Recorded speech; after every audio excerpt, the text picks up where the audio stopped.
right, hi, good evening, everybody. Maybe let's give a round of applause to Well Collective for hosting us tonight. Thank you very much.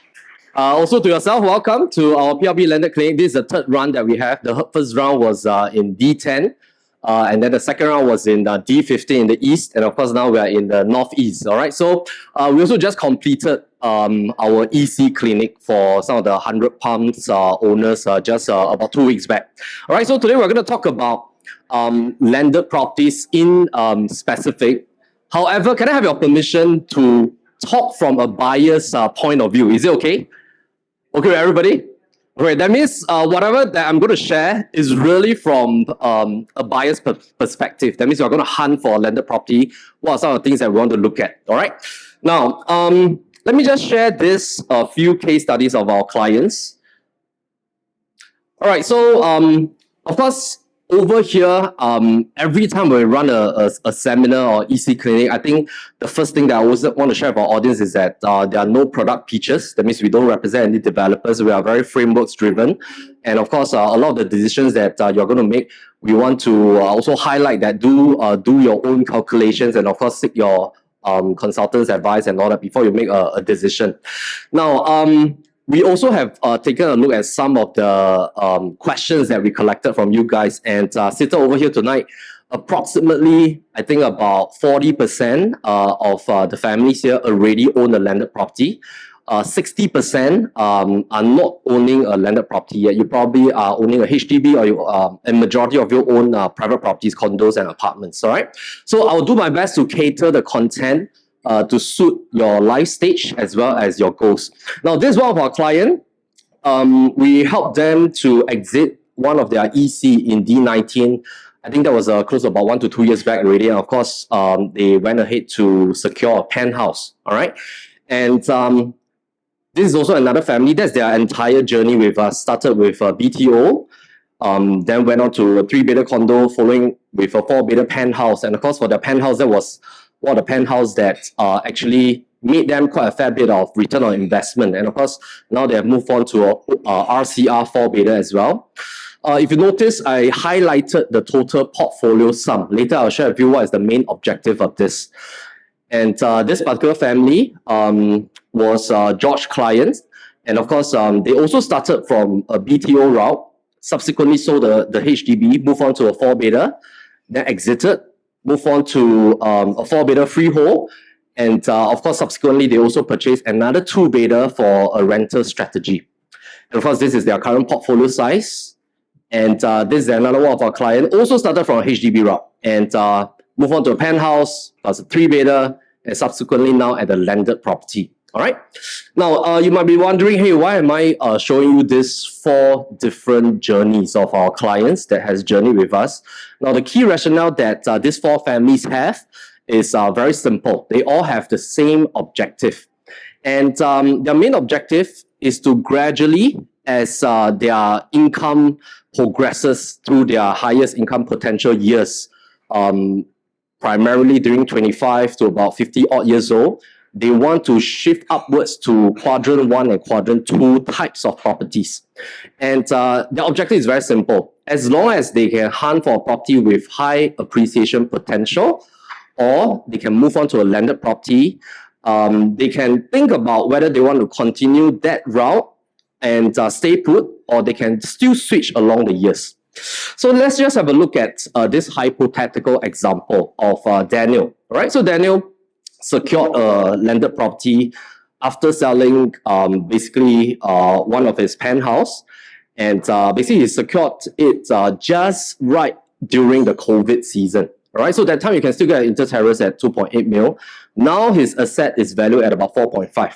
So why do I want to share this portion over here is that in the event, let's say for example, if you decide to secure a landed property this or next year, that will be the rough value of an entry-level freehold property, right? So for landed properties, we like to talk about freehold or 999 years because that is the one with one of the best characteristics of appreciation. And maybe let's take a hypothetical example, like is it even possible for this inter-terrace over the next 25 years to appreciate to, let's say, 15 million? How many of you think it can appreciate to 15 million? Inter-terrace? Anybody? D19, since you're from D19. Anyone? Is it even possible? Anyway, make a guess how much is a detached home at Siglap? Maybe just at about 40 years ago. Anybody? At Siglap? So to give you an illustration of how much it was, a property back then was around the range of about 100,000. All right, a landed property. All right, so of course, I think this is assuming a growth of about 11.6% growth per annum. It might be a little bit aggressive. Let me just bring it down a little bit. How about we shift it down to 10 million, the inter-terrace? If you secure it at 4.5 million today, freehold, can it become 10 million? It might still seem a little bit like, don't know how to think, right? Okay, I'll just shift to 8 million. Why don't I just shift it all the way to 6.5 million? Much more possible, right? All right. So 6.5 million, actually, if I were to shave off this 11.6%, is just a mere 2.2% appreciation per year, which is just nice to maybe fight a little bit of inflation. All right. And what is going to happen to Daniel is that now he's about 40 years old. His plan is very simple. He will do a review every 5 years. So at age 45, if he appreciates, he will think about what's next. And then maybe another 10 years later at age 55, he will think about what's his next move as well. All right. But importantly is that what they're looking for is a very disciplined approach to freedom and choices. Once they reach towards their seemingly retirement stage, all right, even whether they want to retire or not is not the main matter. The main matter is that they're hunting for freedom and choice. So we are of this methodology of these three types of income. And this is what we always hope to help our clients to achieve. The first set of income will be your active income. This is usually happening when you're between 25 to about 55 years old. And we're of this approach whereby since you're in your highest income producing years, it will make a lot of sense to really think about a disciplined approach to park it into an asset so that eventually it can start to generate passive income as well as asset income for you and your family. So how does this work? Let's have a look. So from age 25 to 55, you work very hard, you and your spouse, and then you start to accumulate a chance to own a piece of asset, all right? And in Singapore, it makes a lot of sense to think about residential properties first. Why? Because if you look at the last 8 years, on a year-to-year basis, residential properties has 10x the transaction volume of commercial or industrial properties. So volume is a very important thing. So as if let's say you trade stocks, if there's no volume, basically it's all stagnant, right? So residential properties has 10x the transaction volumes. And because we are a very high ownership rate country, we have 9 out of 10 people owning properties, it makes a lot of sense to focus on residential first. Now, once you hit towards your seemingly 55 to 85, most of us will not have our active income. All right, unless of course you have a cash flow business that's running perpetually, but most of us will not have active income. And by the time, if you do not have passive income, and if let's say you do not have asset income, then basically I think you will think that, or you will have a little bit more anxiousness that, hey, do I have freedom? Do I have choices during these 30 years? So let's have a look at Daniel's plan. Now his plan basically is very simple. What he's hunting for is that while he's working hard together with his family, he's hunting for these two graphs which are not running in a parallel fashion, meaning that if let's say he can own a property and live in it, and the property appreciates in terms of value in an upward trend, and at the same time, the mortgage reduces. And what's going to happen at the end when he reaches 55 is that that's going to be a fully paid property with zero mortgage. And of course, he'll be sitting on about $6.5 million of equity. And how is he going to look at this $6.5 million of equity? Basically, he will look at it like this. This will be his asset income at $6.5 million when he's about 65 years old in the year 2050. And then he will think about how can he create about 4 different buckets. All right. So how does these 4 buckets work? Basically, these 4 buckets can work in many different flexible ways. Now, one of the first way is that the $6.5 million go and buy a huge HDB, all right? So sometimes I know a lot of people are very tempted to go and buy EM and EA and fully renovate with $300,000-400,000 on renovation. But this can be done actually at your old age, all right, when you're in 55 to 85. And of course, he can just set aside about $2 million for that. He can also take $2 million to buy a rental property. all right? And because he's already in the winter season, he can just buy a property with a balance lease of 65 at low quantum. It doesn't matter, because what he's after is the full rental passive income per month. And in a very simple calculation, you just need to take 5,000 times 11 months, reserve about 1 month for all your agency fees and maintenance fee and stuff like that. And that will easily give him about 55,000 per annum. So in total, after parking aside liquid cash of about 1 mil, passive income about 1.5, just put in a very simple fixed D instrument and stuff like that, that's going to generate him about 8,750 per month, liquid cash 1 mil, and he still has an asset value of about $4 million if you want to pass on to his kids. All right? So that's actually Daniel's plan. Now, what happens if, let's say, for example, something changes? You want to take photo? He said, okay, I'll take photo. You want to okay. All right. So, if, let's say, for example, he decides that, hey, I want to activate this plan a little bit earlier at 55 years old, he can do so as well, because anyway, you're not bounded to hold on to your property forever. You just need to hold it for 3 years. He can sell at age 55. By the time, if it's like $5.5 million, what's going to happen is that his mortgage is about 880. He's sitting on an equity of 4.62 CPF and cash. And of course, by 55, he can already extract a majority of his CPF, all right?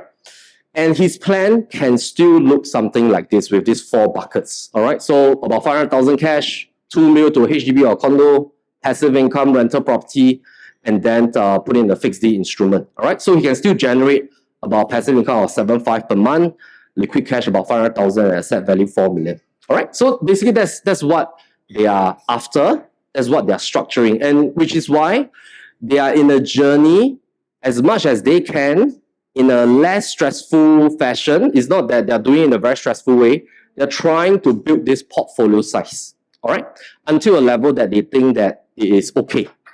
Now, so to sum up, we have this methodology in the sense that we believe that since we are so fortunate to be born in Singapore, and our properties are behaving very differently from the rest of the world, basically, I think there's a chance to work towards your freedom and choice through one of this asset class, which is real estate. And of course, with these 3 income pockets in the middle, we also have structured, of course, 5 different frameworks in terms of exit strategy, like when should you sell, how do you sell, how do you not leave money on the table, how do you look at trends, financing, portfolio, and of course, different asset types understanding, all right?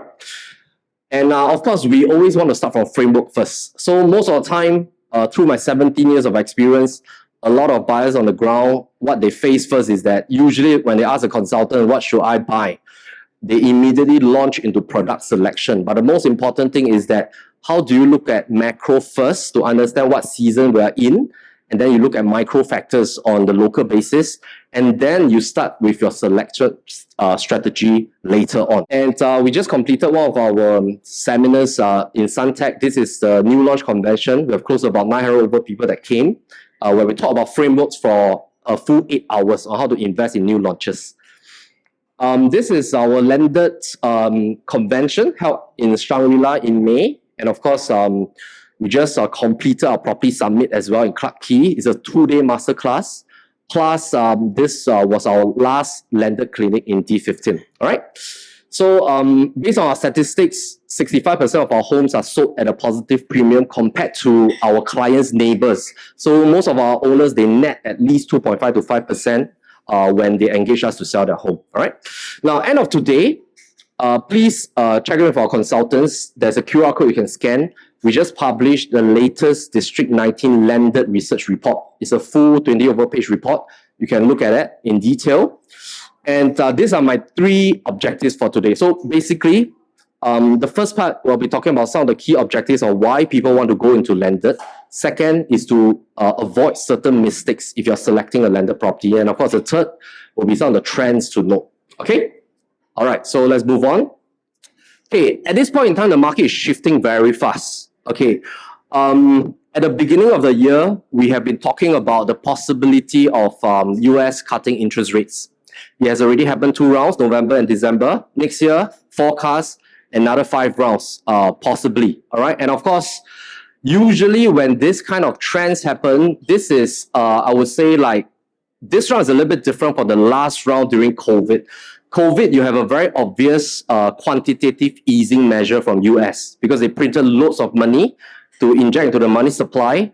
And of course, that is done in conjunction with lowering interest rates. This time round, they call it stealth QE, all right? It's a little bit hidden. Buying back bonds from banks and stuff like that is a little bit hidden from the public eye, but it is still happening on the ground. Money supply is increasing. So if you want to see if money supply is increasing in US and Singapore, just go to tradingeconomics.com and you can see that the graph has spiked up this few months, all right?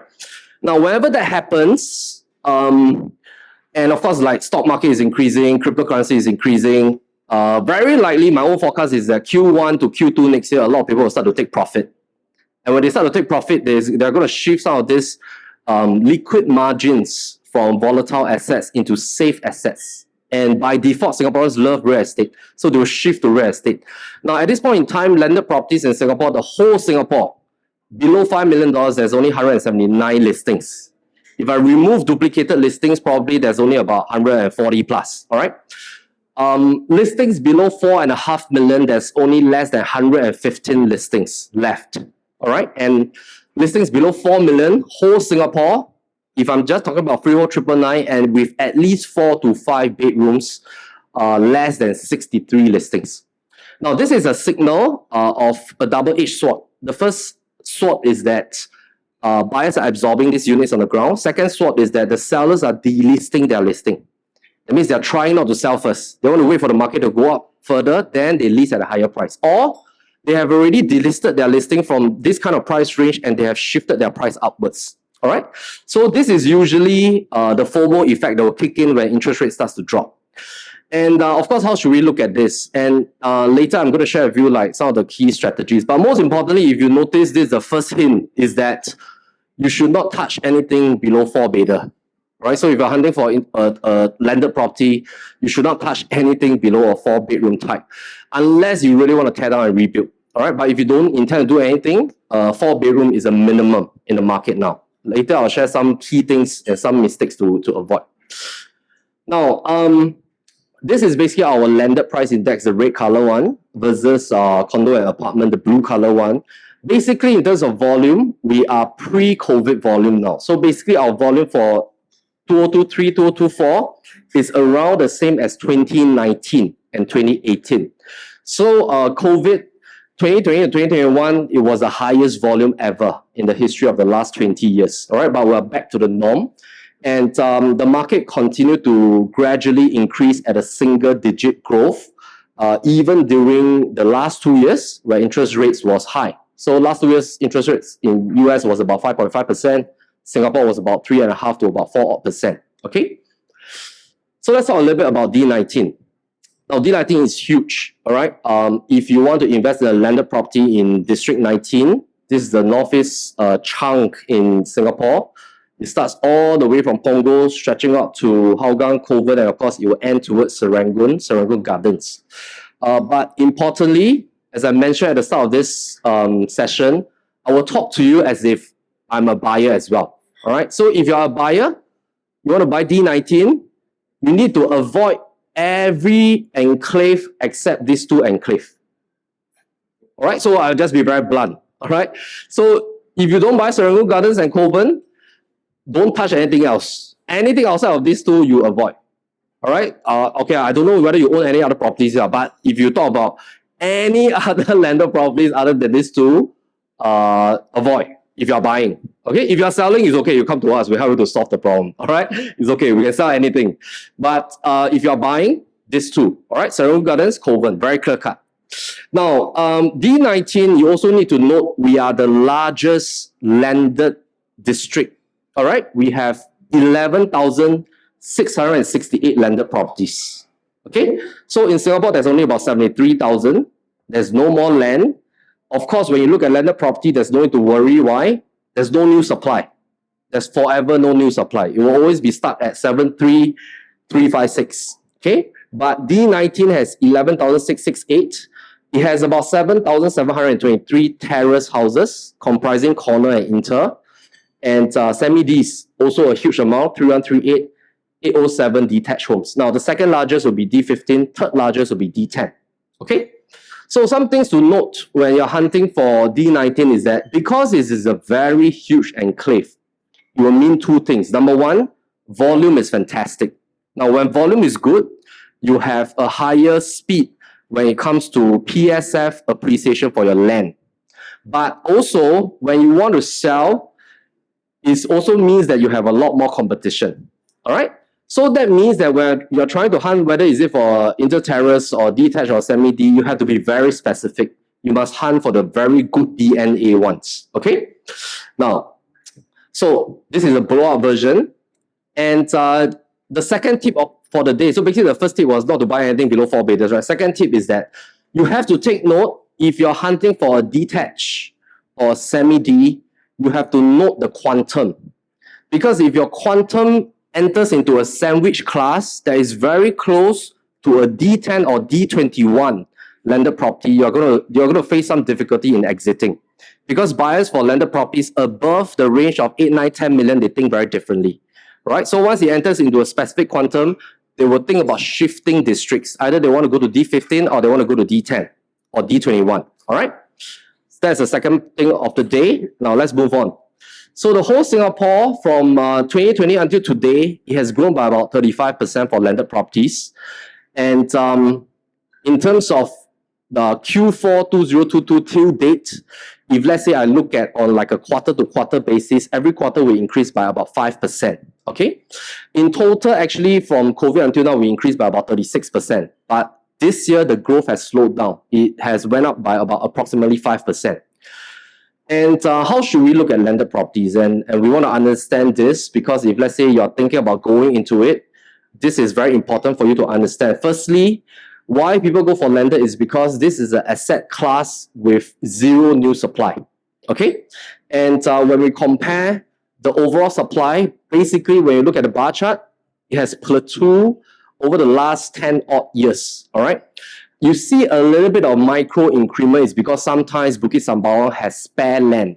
So they have agricultural land, they convert into residential landed properties and they sell. For example, Luxus Hill, Nim Collection and all that kind of stuff. But other than that, the micro increment is because developers buy big plots and subdivide.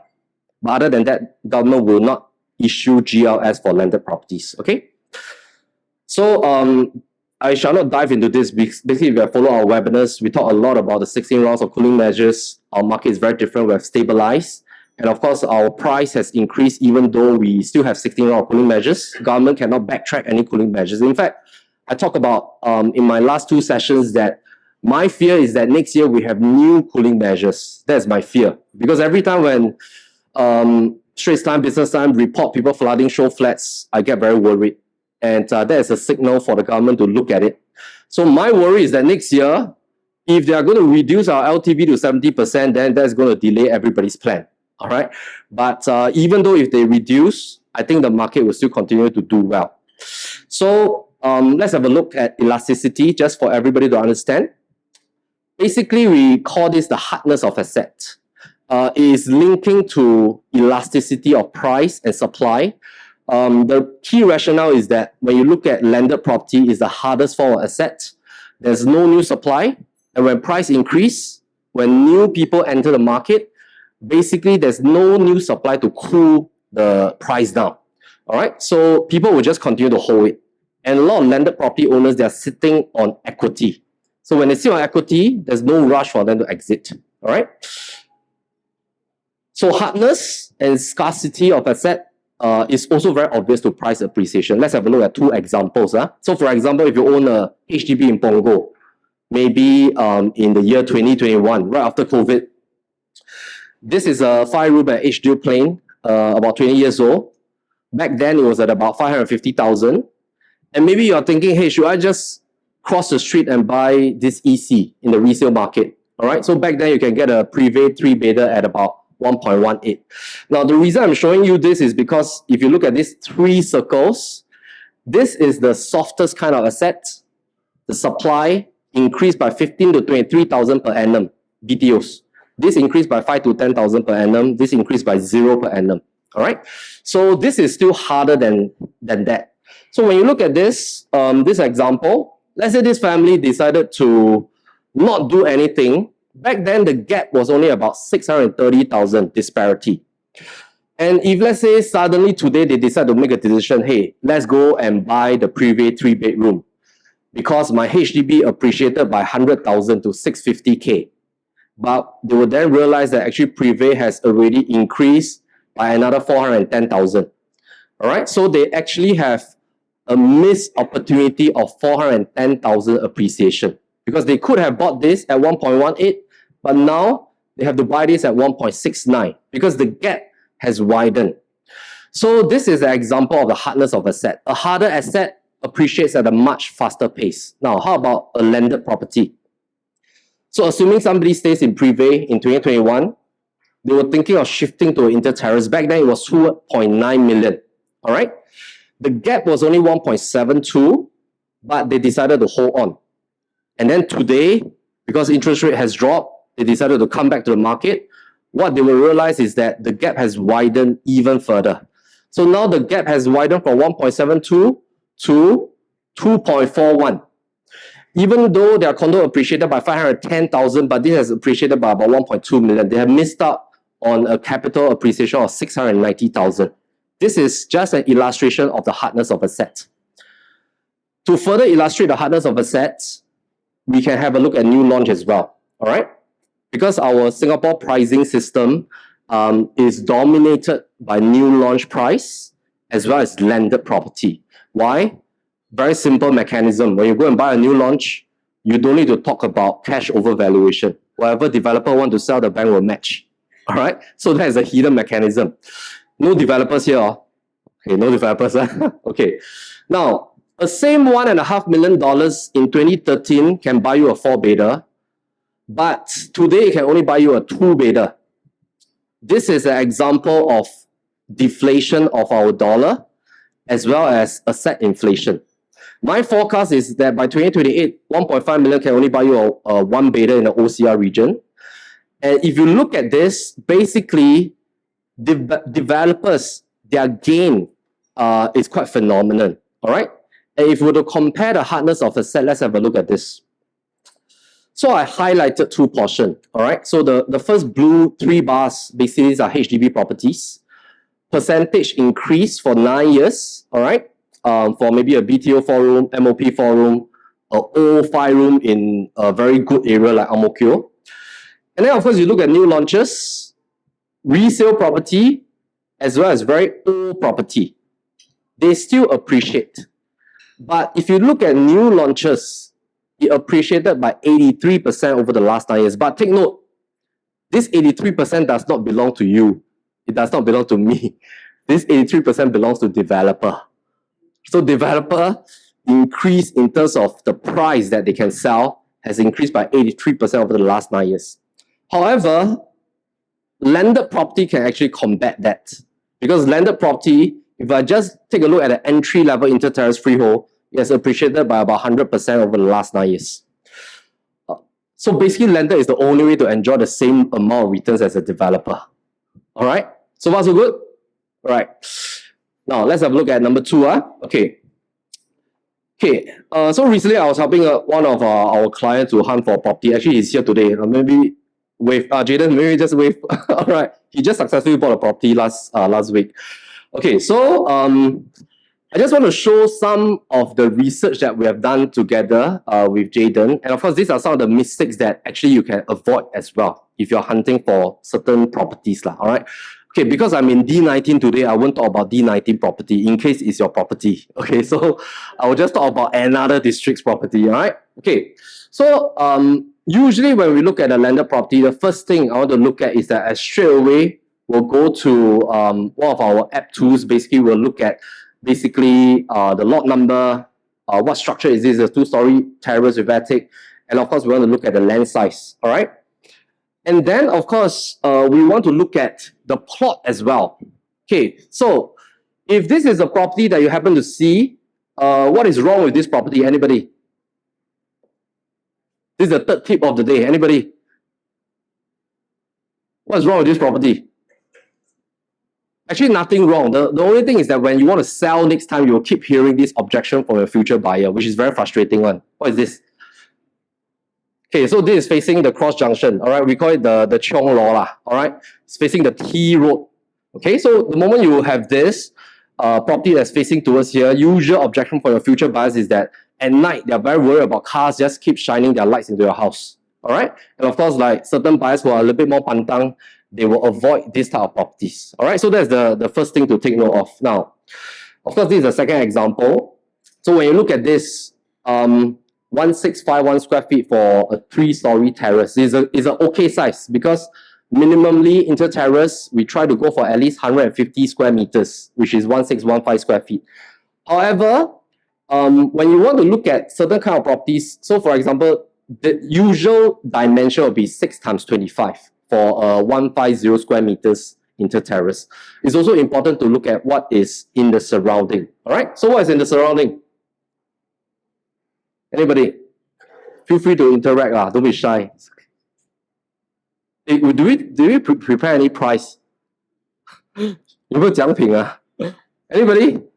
Anybody want to try? How about this young gentleman here who is here to learn about landed property? What do you think is something that you will look out for? You want to try? Oh. Okay, it's okay. All right. Anyone? Okay, so of course, when you look at this, the plot is around here. The first thing to look out for is places of worship. All right, because future buyers, when you want to sell, always remember that when you buy a landed property in future, when you want to sell, this becomes your product that you want to exit. And landed property, when it appreciates, it becomes a high quantum. And when it's a high quantum product, your buyer shrinks when it is even a higher quantum. So buyers with high buying power, they become very specific. All right, and they become very, very detailed. So you want to look for places of worship. You want to look at whether you want to check out, for example, if it's a church, of course, check out what are the service timings. Go during the service timing, check the road, all right? If it is it going to be very crowded? Is it basically a road that you can park freely on the left and right flank? Because if it's a single line in the middle, you cannot park. If it's double yellow line on both sides, you cannot park, all right? If it's like this, you can park.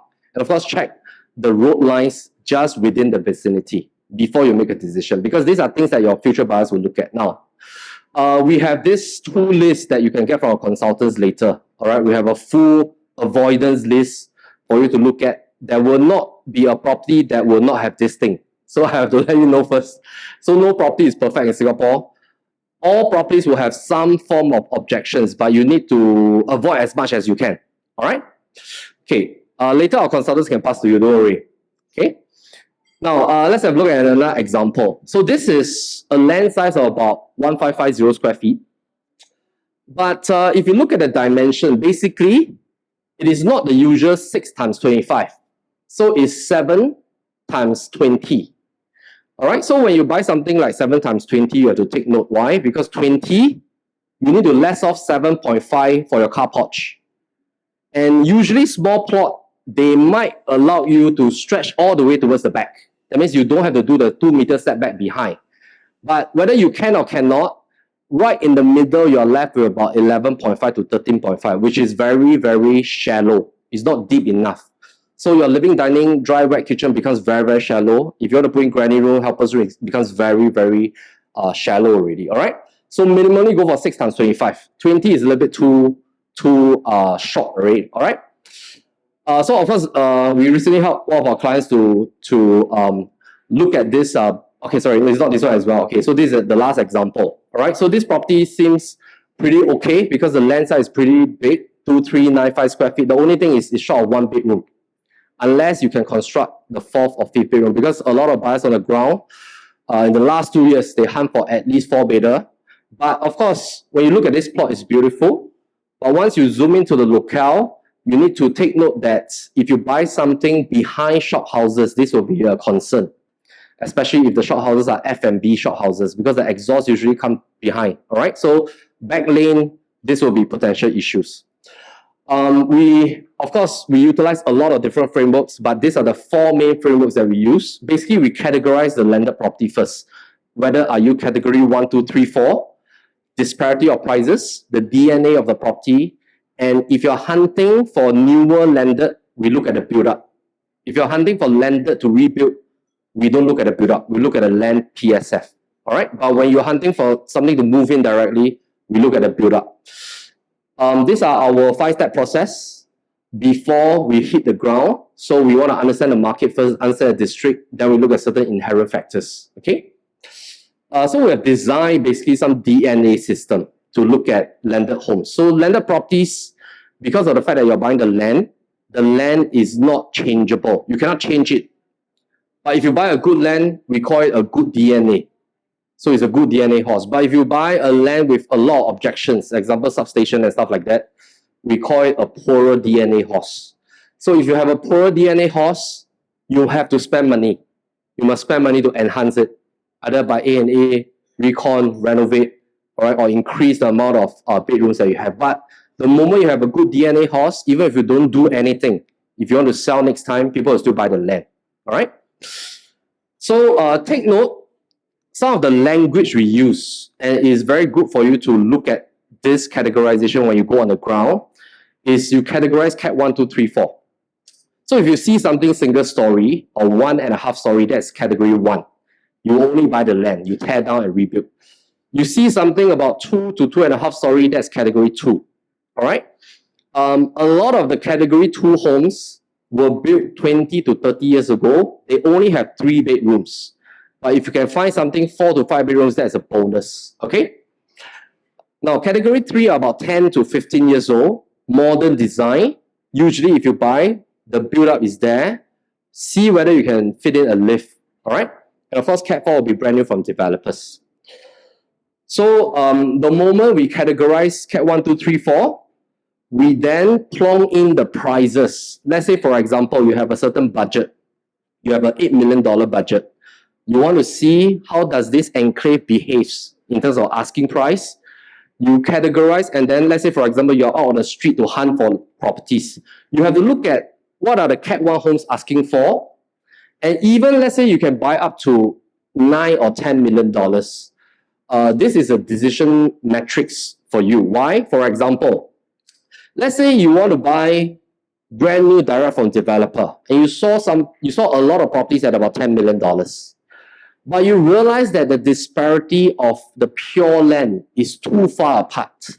If there's a lot of Cat 1 homes at about $6 million, then it doesn't make sense to buy from a developer. You might as well just tear down and rebuild yourself. Just add another $2 million. All right. So when you look at this and you plonk in the numbers, then it starts to make a lot of sense. And of course, we also want to compare the choices in the market based on their DNA. All right. So once you plug in the DNA, then it helps you to make certain decisions. So let me just show you some example of, for example, this is what George has done for one of his clients. So basically, he has categorized it in terms of category and DNA. And basically, he also plugged in the amount of investment that is needed to value add to the house. And in totality, what will make sense after the assumed closing price as a total investment. So these are examples of some of the homeworks that our consultant do. And of course, when we sell certain properties, what we do is that we also deploy our builder to come up with a plan. So let's say when we're representing sellers to sell their landed homes, we deploy basically plans like this to give the potential buyer options. Like, can you retain and fully do an interior renovation? What is the cost involved? If you want to do A&A, what's the potential cost involved? So that's the selling portion, all right? Now, let's look at some key trends as well. Okay, so far so good, everybody? Can Okay. Now, these are the total inventory in the market. Okay, there's a lot of charts that we have plugged into the D19 report. Basically, we claw out the data from Property Guru. We try to shave off the duplicates, all right?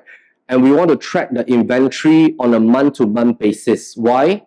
We want to see whether certain inventory on certain price ranges are decreasing. So basically, in the report, you will start to see that anything below 5 mil is decreasing at a rapid speed in D19. That means if you are ready to take action, you should take action in the next 1 to 2 quarters for landed property. This should sustain for the next 2 years in terms of this buying movement, all right? Because interest rates will likely remain low for the next 1.5 to 2 years. So these are the D19 inventory.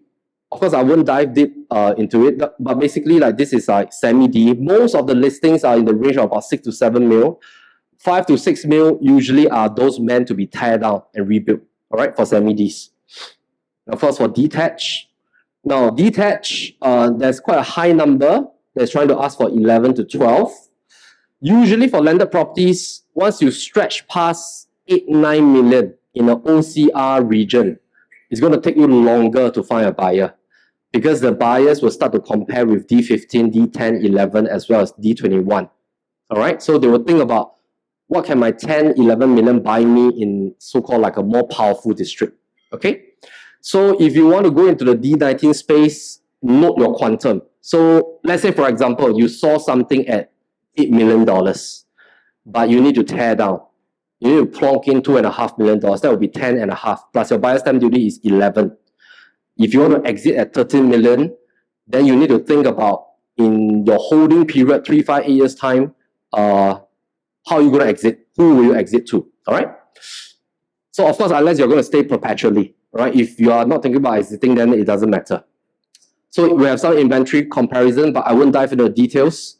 So all these are available. Basically, inter-terraces will always have the highest PSF because the land is small, all right? And number of transactions remain very healthy for inter and semi-D. Detached house, basically in the last 3 months, there's about 16 transactions, but inter-terraces about 199, semi-D about 74. Because this is the price index and volume. Okay, and of course, property price index. So basically, since 2019, condos, apartment about 27%, landed about 36%, but this will not continue, in my opinion. That means we will not see double digit every year. It will likely be single digit. The moment you hit double digit, cooling measures will come in. All right, so likely it will be about 5, 6, 7% plus minus. Okay, so volume wise, we're back to the pre-COVID days. This was COVID 2021. We're back to the pre-COVID days, about 2018, 2019, about the same amount of volume in terms of landed transactions. Price growth continued to be healthy. It's quite generic with the whole Singapore, all right? Because anyway, D19 is very huge as well. Okay, so let me just fast forward to maybe just a summary. So the forecast for 2025, the land PSF likely will continue around this range, okay? But take note, we cannot compare the land PSF with the new launch PSF because the new launch PSF is based on strata area. The land PSF is based on land, all right? And when you look at landed properties, why a lot of people continue to want to buy landed is because once you have a big build-up of like 6,000 square feet, vis-a-vis your quantum, your build-up PSF is much lower than the strata, and it's a freehold status. So for example, if you buy something at 6 million, but your build-up is 6,000, basically your build-up PSF is about $1,000 PSF, right? So compared to what you're getting for size in a condo is very different. This is of course inching upwards, 4 bidders new launch, 5 bidders new launch. And of course, we believe in this thing called disparity effect. And every season there's something that will move. Okay, so this is a table for everybody to take note, all right? Why do we want to understand this table is because this is how buyers think on the ground. Usually, buyers will start to get confused if they are starting at this layer. That means if they're hunting for a condo that's 4 to 5 bidder, they will start to think about, hey, can I get something here, upwards? Because why? Some of the quantum price becomes very similar. Okay, so it's very important to note that they have this ranking system in terms of buyer's mindset. And what does this mean is that sometimes if you buy something that is very close to a superior ranking product, you might enter into a sandwich class. I give an example. If you buy a 99 years inter-terrace at $3.5 million, and let's say across the street is a freehold enclave, and the freehold inter-terraces are doing at 4.2 million, in my perspective, the disparity is too close already because there's only a 700K gap. It's too close. All right. So you have to note that there's a ranking system in the mind of buyers, and they rank like this. Okay. Second ranking system for condos, buyers usually rank like this. All right. From boutique projects to 99 years new launch freehold, and of course freehold new launches. And regions also they rank. So when they look at landed properties, OCR, RCR, CCR. All right. So D19, D15. But of course, D15 is chopped into two. Part of D15 is the OCR, but people consider D15 as RCR and CCR as well, all right? This is an example also of a different type of dilemma. So some buyers, they are exploring CCR 4 bidders. And let's say they have $5 to $6 million. If you happen to be this buyer, you have to know also why, because CCR used to be a foreigner's playground. And now without foreigners, because of the 60% ABSD, a lot of the Singapore buyers, basically, they are thinking also about landed properties. All right, so these are some disparity that you have to take note of. And another form of disparity, if somebody is thinking and maybe bantering about whether they should go for a new launch with a up to $4 million, these are usually some of the things that they think about. This also means that if you're thinking about this, you should consider this too as well. Why? Because in future, if you want to sell at $4 or $4.2 million, you'll be potentially competing with landed property buyers, all right, and landed property owners. So we have this thing called a condos buying power triangle. The buyers' demographics and quantity usually shrinks at the top. So you have a wider buyer base at the bottom. It shrinks towards the top.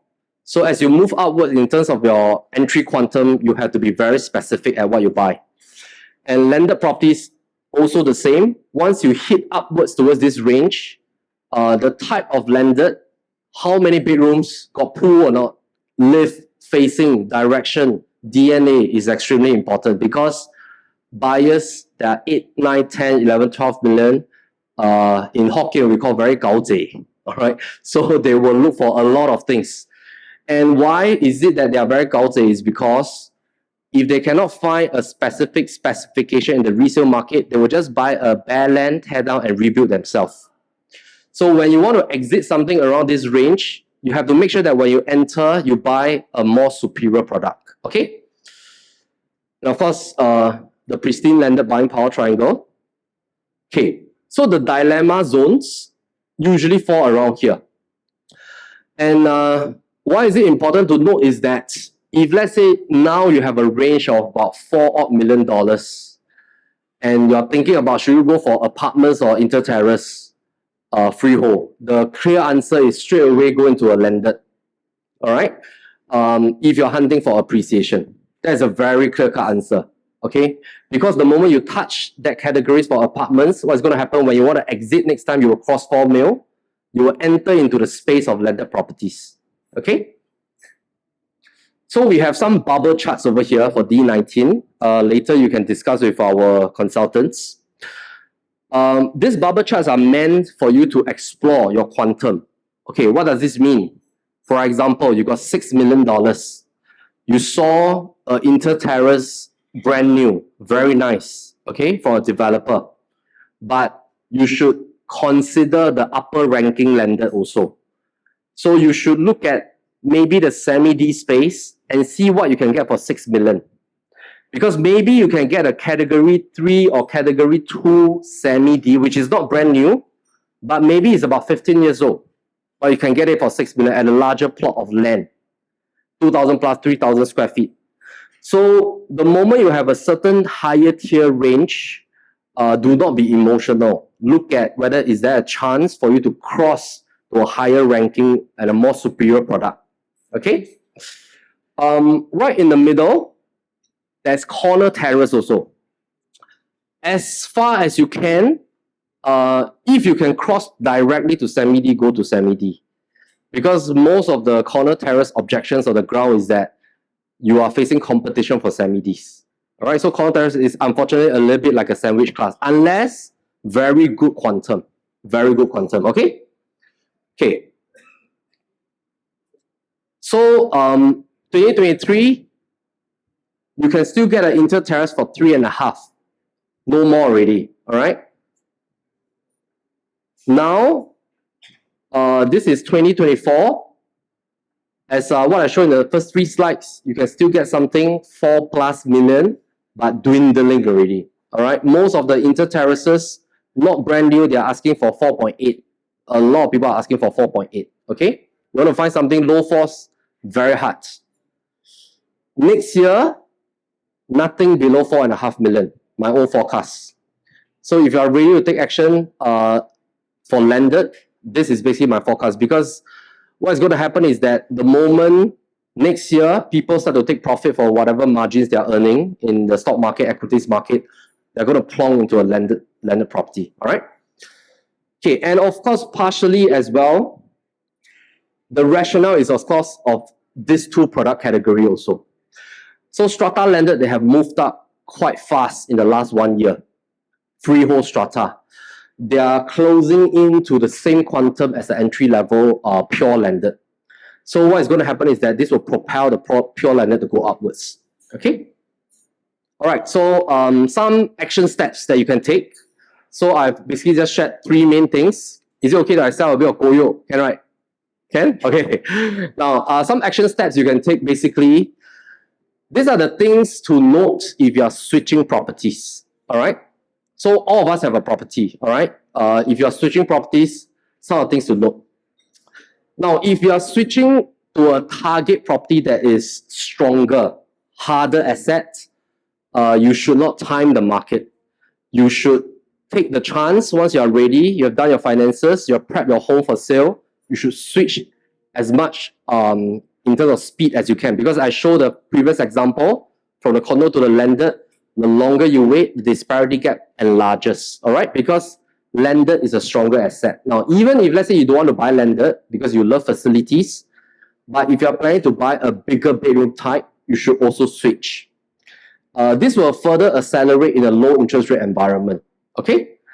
However, if you are thinking today, you are coming here because you are planning to sell your landed and you want to downsize to retire, this is not the time to sell your landed, okay? Because the price of private properties will still appreciate over the next 12 months. So if you're switching to a HDB, don't do anything. Wait for the price to increase in value for another 1 year first, then you sell. Okay? If you're thinking to upgrade, buy bigger, then you make the move. But you want to downsize, don't do anything, because your HDB will not appreciate as fast as your current landed property or your current condo property. All right? So those that are thinking of downsizing, don't do anything. Wait first. Wait for 12 months. Now, things to note if you're switching, some quick advice, not to leave any money on the table. We have seen a lot of people leave money on the table because they sell very hastily. Because whenever market is hot, they think that it's very easy to sell. Just anyhow post photos and sell. All right? But you will still leave money on the table. Why? Because every property is different. And a lot of buyers, they buy with emotion. So if your product is not marketed with emotional appeal, you are leaving money on the table. So how to sell a big plot, for example? There are many ways to position a big plot, but research needs to be done. For example, let's say if you own a detached, you have to study whether can you actually subdivide into semi-D, and these are potentials to sell to the buyers. All right. So for example, recently, of course, this is a listing by George and Tabitha. We listed at about 15 mil. We closed it at about 13 odd mil. Eventually, we sold to a developer. So basically what was done was that after studying and research, it can be chopped into 2 corner and inter-terraces. And then we went to pitch the developer and we help the owner to exit. All right.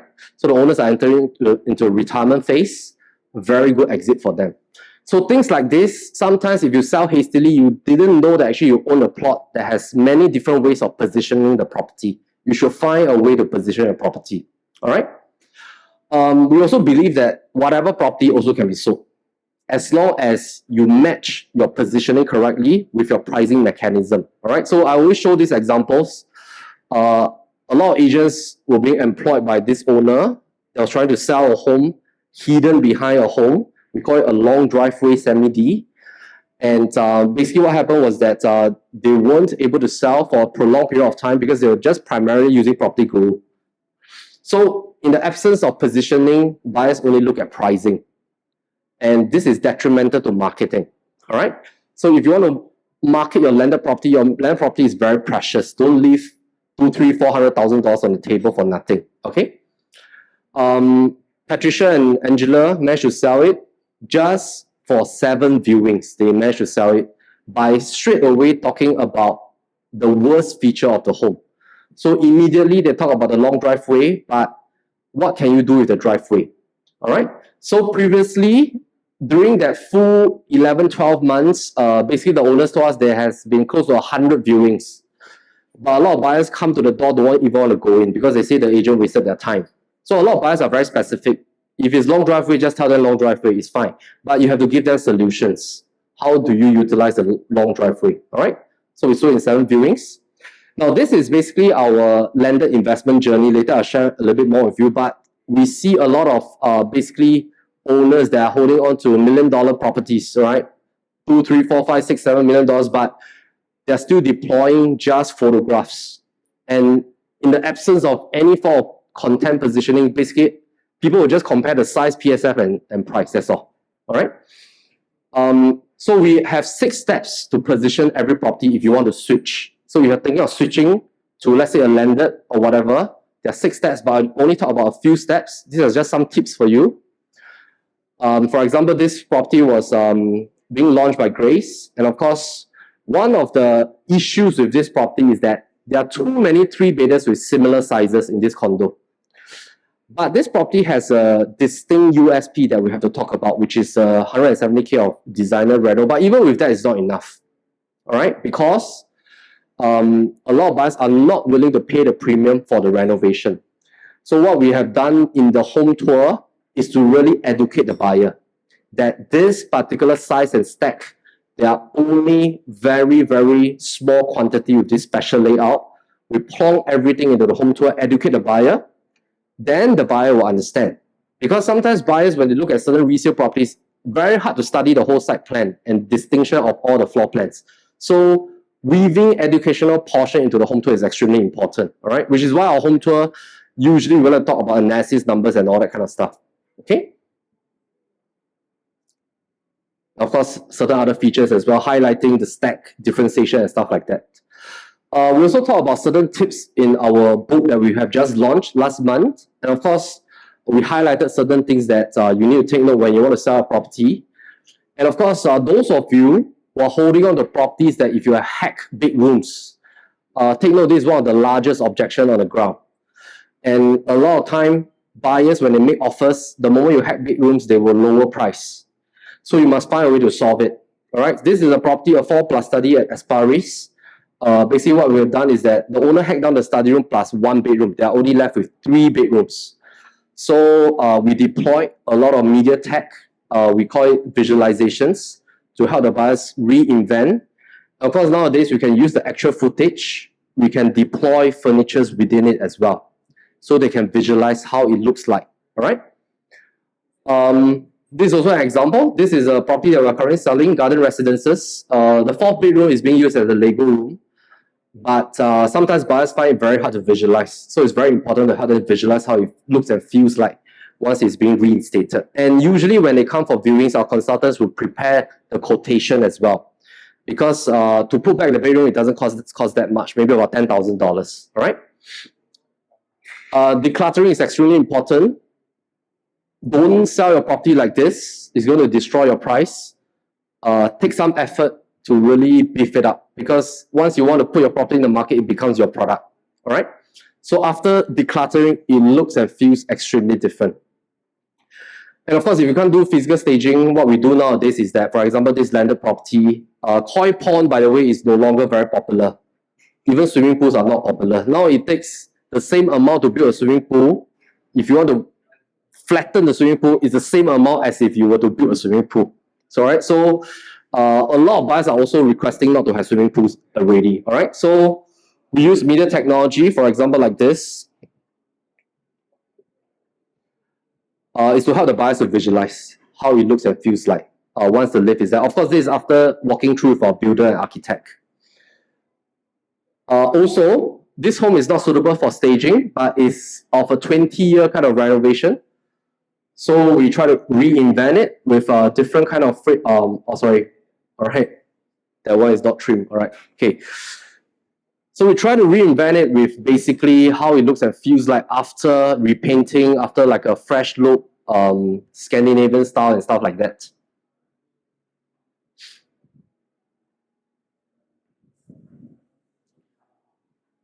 And it helps the buyers to further visualize, alright? Okay, and of course, things like this as well. How do you utilize the corner space in the side setback?